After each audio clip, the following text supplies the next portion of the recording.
All right, ABC Baytown, looks like we're live. Good morning to you. Wednesday, September the 30th, another midweek encouragement. We've been going through John's Gospel in our midweek videos.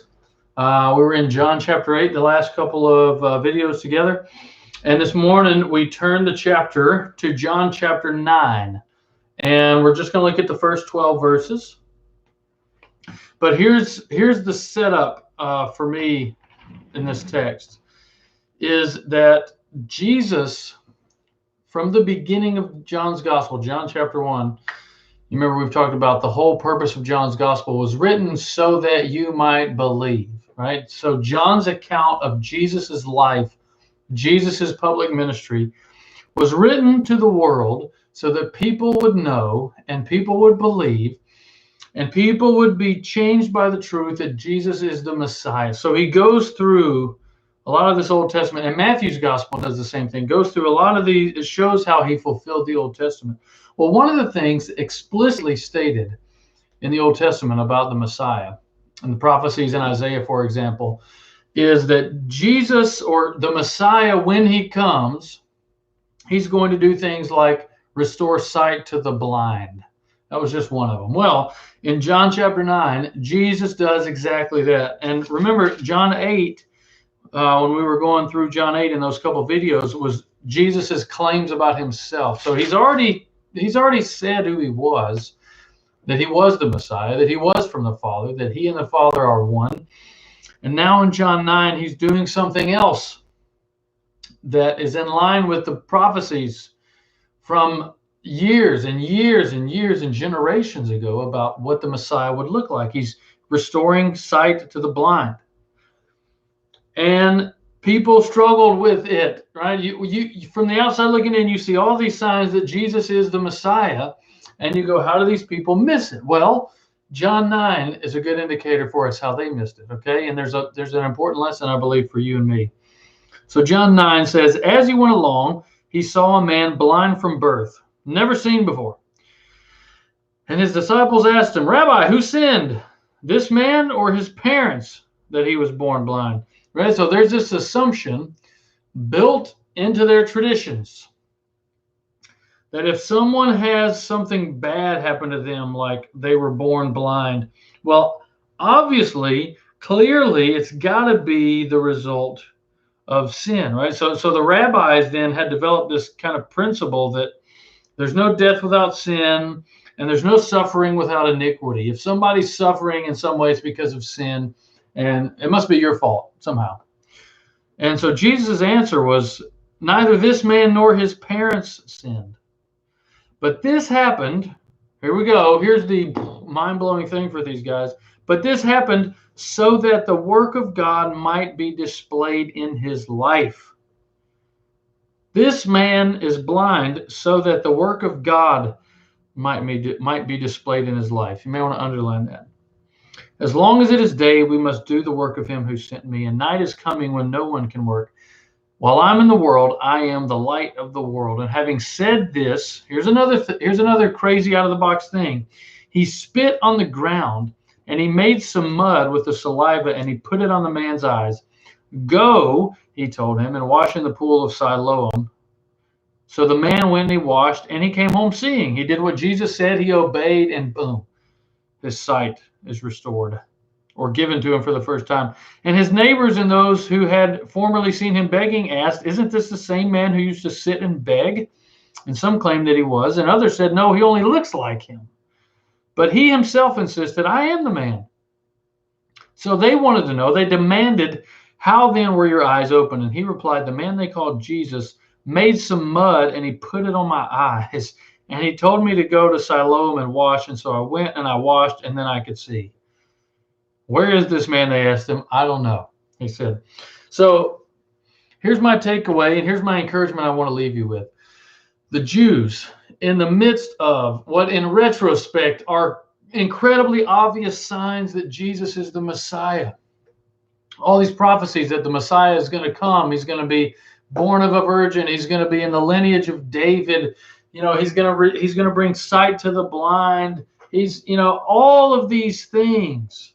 And on and on and on they go. You could do a whole study on prophecies that were fulfilled by Jesus. And still they miss it.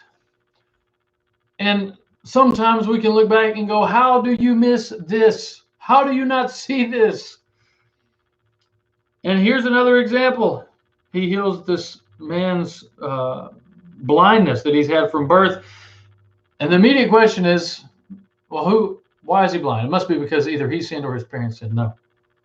And then Jesus gives the guy his sight. And the immediate question is, well, this can't be the same guy. So what happened? All right, wait a second. This guy spit in the ground, and then he wiped his spit mixed with dirt in your eyes, and then you were able to see this. This isn't added up. He only looks like him. It can't possibly be the same guy. So here's my point.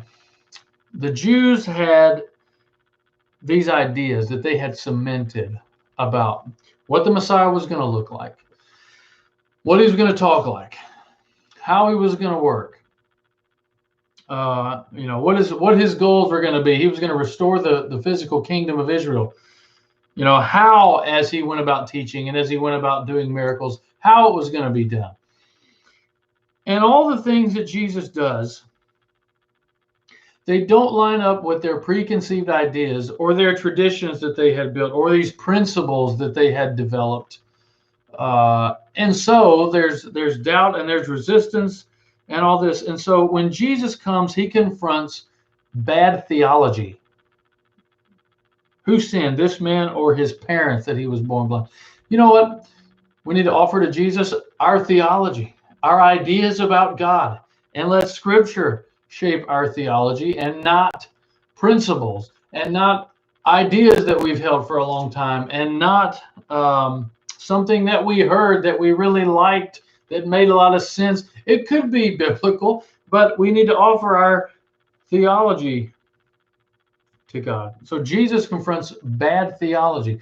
Jesus confronts, if you want to call it back then, kind of the separation of people, these different classes, kind of this hierarchical structure of people, where Jesus mixed with people that if you were in the religious crowd, you just didn't mix with, And so they struggled with that. And so we have to offer that, our ideas about people, to Jesus.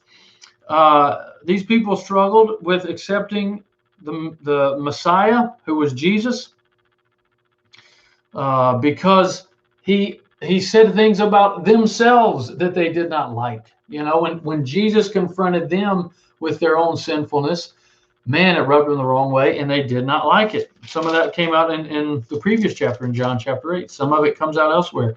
So we must continually offer ourselves to Jesus, even to be confronted by the truth of the gospel, to be confronted by the truth about ourselves. And so the underlying theme here, the common denominator, is that those who saw Jesus and recognized that Jesus was the Messiah were themselves changed, but everything about them was changed, not just some part of themselves.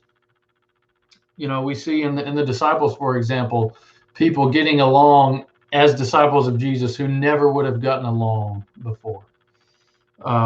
We see in the disciples these moments. I think about Peter, when Jesus told him, "You're going to deny me 3 times," and then he did. That when he was confronted with the weight of his sin, he broke down and he wept. We see them being confronted with their own sinfulness and their reaction being to offer themselves to Jesus. We see in the disciples bad theology sometimes, arguing about who's going to be at the right hand of God and that kind of a thing. And Jesus having to confront them and them having to lay down that bad theology. We see them in all these situations, and we see such a stark contrast between, for example, this man who was healed and the rabbis who were there with him. Such different responses to the very same thing. And verse 11, when this man is telling his story, the man born blind, he says, look, the question was, tell me how your eyes were opened. How were your eyes opened? And he says, the man they called Jesus made some mud and he put it on my eyes. He told me to go to Siloam and wash, and I went and I washed. Then I could see. Right? That's essentially his testimony. Here's what I know. I once was blind, now I see. Here's what I know. I once was lost, but now I'm found. And so I want to encourage you, number one, to be fully convinced, like we talked about last week, that Jesus is who Jesus says that he is, who Scripture affirms him to be. And we can trust him with our lives. We give our very selves to him, and he changes all these things about us. But then, when those who don't see that Jesus is the Messiah ask us, you know, a very simple response is, look, here's all I know. I once was blind, and then I met the man they called Jesus. He made some mud. He put it on my eyes. He told me to go to Siloam and wash. I did. Now I can see. That's all I know. I once was blind, but now I see. So I want to encourage you, number one, to be fully convinced in your own mind and heart about who Jesus is, and to offer yourself to him and be as celebratory and as hopeful as this man who was born blind. And then when the opportunity comes for people to say, so tell me about this change, we don't really recognize you. Well, let me tell you, all I know is I met the man they call Jesus.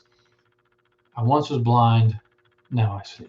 So very simple format for being changed by Jesus and allowing Jesus to speak through you into the lives of others. So hey, be encouraged with that today. Jesus is alive. The gospel is true. He is who Scripture affirms him to be, and he still works miracles today just as he did back then. So may God bless you. May you be encouraged, and I hope to see you soon. All right.